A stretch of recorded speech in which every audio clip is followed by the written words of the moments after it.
Good morning, student. Today we will discuss reading map lesson number 4 in geography. आज हम लोग map के बारे में स्टडी करेंगे लेसन नंबर जो हमारा 4 है ज्योग्राफी में। तो आप सभी जानते हो कि मैप और ग्लोब में मेजर डिफरेंस होता है। पढ़े भी हो what is globe. A globe is the earth relief model, मतलब कि हम बोल सकते हैं कि हमारी पृथ्वी जो है वो बहुत बड़ी है, यानी कि पूरे पृथ्वी को एक साथ देख पाना it is a very difficult task. बहुत मुश्किल और चैलेंज भरा ये प्रॉब्लम है, नहीं देख सकते हैं। तो फिर हम लोग एक मॉडल तैयार किया। तो ग्लोब जो होता है, globe is the model of the अर्थ, यानी कि ग्लोब क्या है, वह एक नमूना है। इसका नमूना पूरी पृथ्वी का, यानी कि ग्लोब पर हम लोग हर चीज को लोकेट कर सकते हैं। We locate everything on the globe. जैसे हमारे कॉन्टिनेंट्स हैं, हम लोग सभी कॉन्टिनेंट्स को उस पर ऑब्जर्व कर सकते हैं। उस पर माउंटेन्स हैं, उस पर रिवर हैं, उस पर कंट्री हैं। तो ये सारी चीजों को हम लोग ग्लोब पर एक साथ एट ए टाइम ऑब्जर्व कर सकते हैं।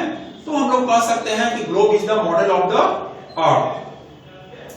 तो जो पूरी हमारे अर्थ सरफेस को रिप्रेजेंट करती है, it means globe represents the whole earth surface.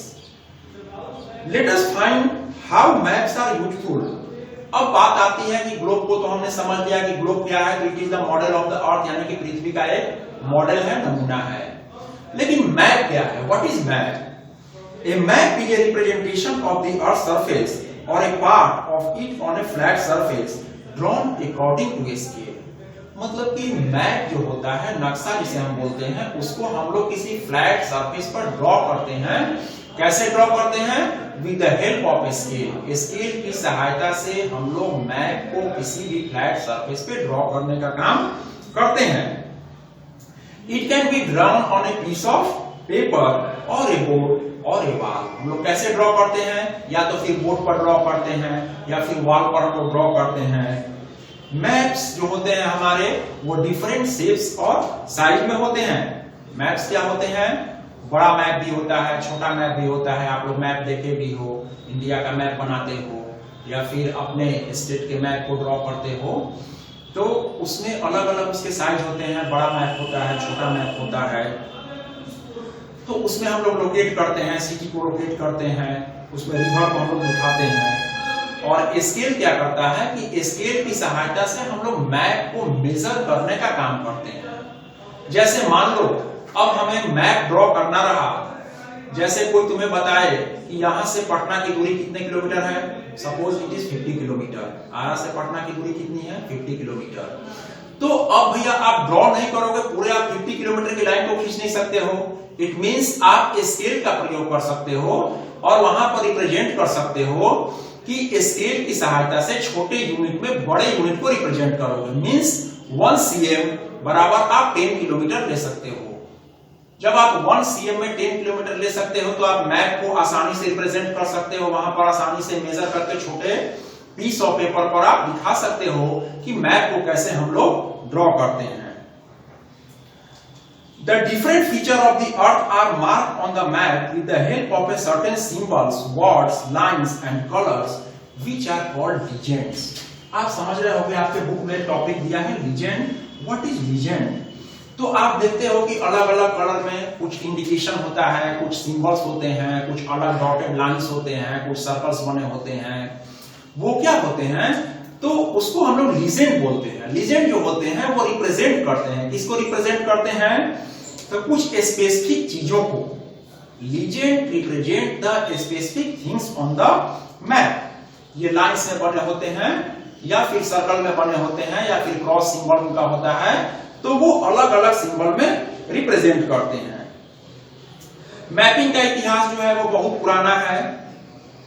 अगर हम लोग बात करते हैं तो यहाँ आपके बुक में दे भी रहा है कि Ptolemy projected the earth as a sphere and the measurement of the globe on a flat paper. Ptolemy जो था वह सबसे पहले फ्लैट पेपर पर इसके ड्रॉ किया था और तैयार किया था।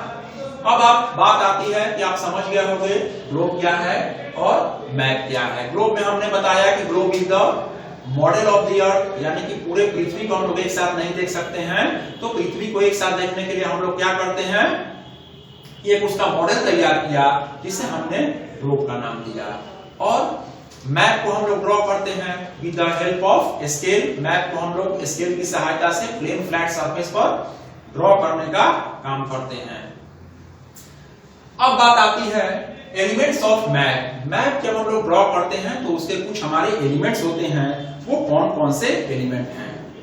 तो बात आती है कि मैप जो होते हैं वो डिफरेंट टाइप्स के होते हैं। एलिमेंट्स ऑफ मैप में हमारे डिफरेंट टाइप्स के मैप होते हैं, जैसे पॉलिटिकल मैप होता है, फिजिकल मैप होता है, वेदर मैप होता है, टोपोग्राफिकल मैप होता है। यहाँ आपके बुक में दे रहा है पेज नंबर 35 में, जब आप पेज नंबर 35 ओपन करोगे तो there are different kinds of map, यानी कि यहाँ पर डिफरेंट काइंड्स ऑफ मैप। अगर एग्जाम में आपके पूछे जाएंगे कि how many types of map, तो आप यहाँ पर लिख सकते हो कि there are different kinds of map like as political map, physical map, weather map, topographical map. अब ये क्या होते हैं, वन बाय वन हम इसको डिस्कस आगे करेंगे। Distance, every small unit on a map represent some distance on actual ground. अभी आपको हमने बताया कि मैप पर जो भी लंबी दूरियां होती हैं उसको हम लोग छोटे स्केल में रिप्रेजेंट करते हैं। It means we can say that we express long distance in a small scale on the map, यानी कि लंबी दूरियों को हम लोग स्मॉल यूनिट की सहायता से रिप्रेजेंट करते हैं मैप पर। Scale can be defined as the ratio between a given distance on map and the actual distance on the earth's surface.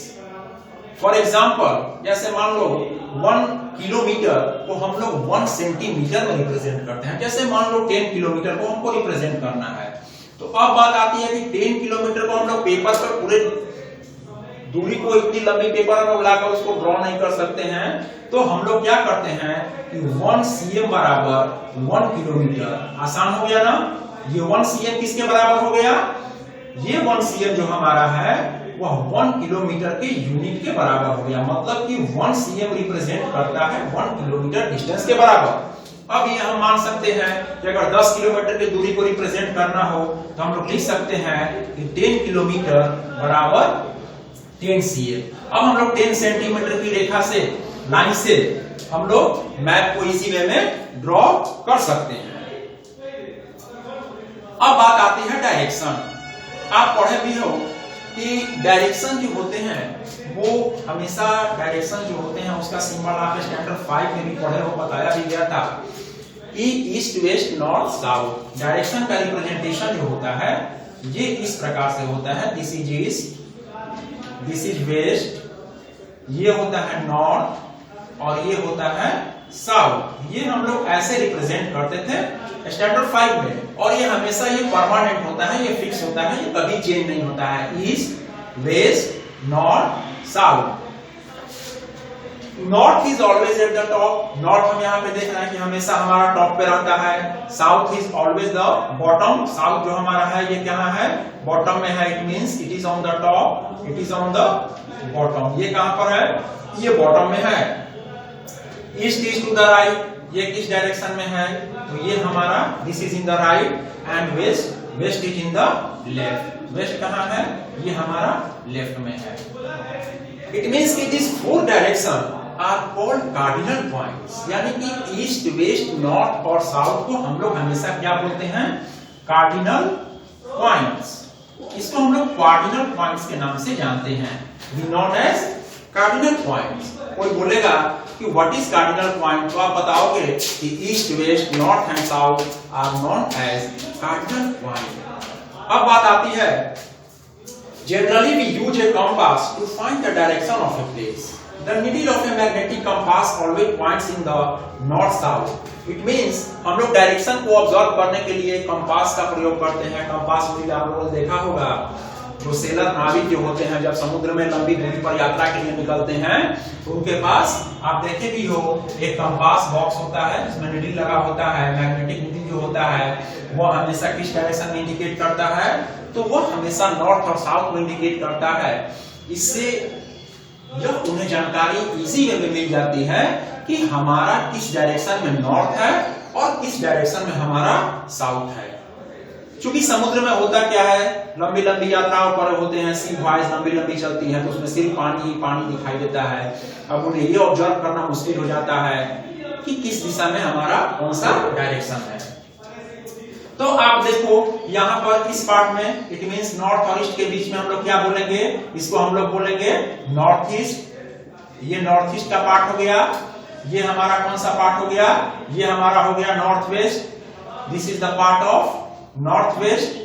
ये हमारा कौन सा पार्ट हो गया, ये हमारा पार्ट हो गया south west. This is the part of south west और this is the part of east south या साउथ ईस्ट हम लोग इसको बोल सकते हैं। ये हमारा साउथ ईस्ट का पार्ट हो गया। ये आप अपने बुक में भी ऑब्जर्व करके देख रहे हो। तो अब आप क्लियर समझ गए हो कि there are 4 direction, east west north and south. North जो होता है टॉप में, साउथ जो हुआ बॉटम में, वेस्ट जो हुआ लेफ्ट में और ईस्ट जो हमारा हमेशा हुआ कहां हुआ, ये राइट में होता है। ठीक है। अब साइंस एंड सिंबल्स, यानी कि कुछ मैप पर हमारे सिंबल्स हमेशा दिखाई देते हैं, जिसको हम लोग इस नाम से जानते हैं, उसको हम लोग कन्वेंशनल सिंबल के नाम से जानते हैं। इट मींस इसको हम लोग क्या बोलते हैं, कन्वेंशनल सिंबल। अब हम लोग जानेंगे what is conventional symbol. Conventional symbol क्या है, ये संकेत क्या है, what is conventional symbol. Conventional symbols are common signs and symbols that are universally accepted. This symbol represents features such as mountains, river, forest, railway track, bridge, airport, temple. ये किसको represent करते हैं, तो ये रिप्रेजेंट करते हैं mountains को, river को, टेम्पल को, ब्रिज को, मॉस्क को। यानी कि आप देखते हो, आप ट्रैवल भी करते हो तो सड़क के किनारे अगर एक सिंबल बना होता है, वो दिखाता है, इंडिकेट किए हुए रहता है कि यहाँ पर कोई टेम्पल का फोटो है, इसका मतलब कि अगल बगल में कोई मंदिर है। उसी प्रकार मैप पे ये रिप्रेजेंटेशन होता है।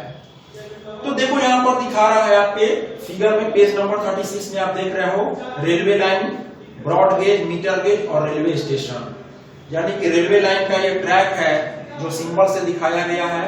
रोड्स में जो है मेटल है और मेटल है। मेटल रोड को दिखा रहा है कि स्ट्रेट लाइन से, और यहाँ पर ये ब्रोकन लाइंस है, मतलब कि टूटी हुई सड़कें हैं, और मेटल रोड कच्ची सड़कें हैं। बाउंड्री, बाउंड्री में यहाँ देख रहे हो इंटरनेशनल बाउंड्री, यानी कि अंतरराष्ट्रीय सीमा, जहां पे ये सिंबल लगा होगा यह दिखाता है कि यह हमारी इंटरनेशनल लाइन है। ये स्टेट लाइन है और ये डिस्ट्रिक्ट हमारी जिला की लाइनें हैं। ये सिंबल रिवर का दिखा रहा है, ये वेल का दिखा रहा है, ये टैंक का है, ये कैनाल है और ये ब्रिज है। पुल का सिंबल, ये सिंबल देखो टेम्पल का दिखा रहा है, चर्च है, ये मॉस्क है। टेम्पल में हम लोग पूजा करते हैं, चर्च में जाते हैं ईसाई भाई लोग, वहां पर क्या करते हैं, वो प्रेयर करते हैं। और मॉस्क में मुस्लिम जाते हैं, जहां पर वो नमाज पढ़ने का काम करते हैं।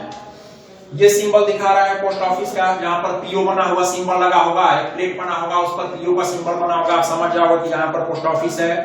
पीटीओ ये टेलीग्राफ का सिंबल दिखाता है, और पीएस दिखाता है पुलिस स्टेशन का। ये सेटलमेंट है, ये ग्रेवयार्ड है, कब्रगाह या फिर मुर्दों को दफनाने का जगह ग्रेवयार्ड। ये ट्रीज है, ग्रास। यानी कि इस प्रकार के डिफरेंट सिंबल जो हमारे होते हैं वो हमेशा हमारे मैप पर दिखाई देते हैं। तो इसकी सहायता से हम लोग इजी वे में समझ जाते हैं कि यहाँ पर अगल बगल में कोई इस प्रकार का प्लेस एस्टैब्लिश है। अब बात आती है टाइप्स ऑफ मैप। मैप हमारे कौन कौन से होते हैं और कितने प्रकार के होते हैं। तो जब मैप की बात आती है तो सबसे पहले हमारी बात आती है physical map. What is physical map? Physical maps are the maps that represent the natural features of the Earth's surface, such as relief map of the world or any country vegetation map. यानी कि इस map में हम लोग क्या देखते हैं, इस मैप में हम लोग देखते हैं वेजिटेशन देखते हैं, या फिर वहां की क्लाइमेटिकल कंडीशन, या फिर बहुत सारी ऐसी चीजें हैं, बाउंड्रीज हैं। So in a physical map of the world you may not see the boundaries of the countries. Different colors are used to show different altitude and features. अब बात आती है वेदर मैप की। वेदर मैप यानी कि मौसम से संबंधित मैप जो हमारा होता है, उसमें रेनफॉल दिखाई देता है, स्नोफॉल यानी कि बर्फबारी कितनी हो रही है, या फिर हमारा एनुअल रेनफॉल कितना है, या फिर स्नोफॉल या फिर रेनफॉल, उन सारी चीजों को वो लोकेट करता है किसमें, वेदर मैप में। टोपोग्राफिकल मैप में हम लोग क्या देखते हैं, जो टोपोग्राफिकल मैप में हम लोग देखते हैं पार्क्स देखते हैं, वेल देखते हैं, शहर में हम लोग पार्क को ऑब्जर्व करते हैं, वेल को देखते हैं, सिटीज को देखते हैं और टाउन को देखते हैं। इसके बाद हमारा थीमेटिक मैप आता है। तो थीमेटिक मैप में हम लोग क्या देखते हैं, सॉइल देखते हैं, फॉरेस्ट को ऑब्जर्व करते हैं, मिनरल्स इंडस्ट्री यानी उस प्रकार का मैप जिसमें हम लोग सॉइल, मिनरल्स, इन सारी चीजों को ऑब्जर्व करते हैं। पॉलिटिकल मैप में क्या होता है, जिसको हम लोग राजनीतिक मैप बोलते हैं, उसमें हम लोग country, state, district, city, village और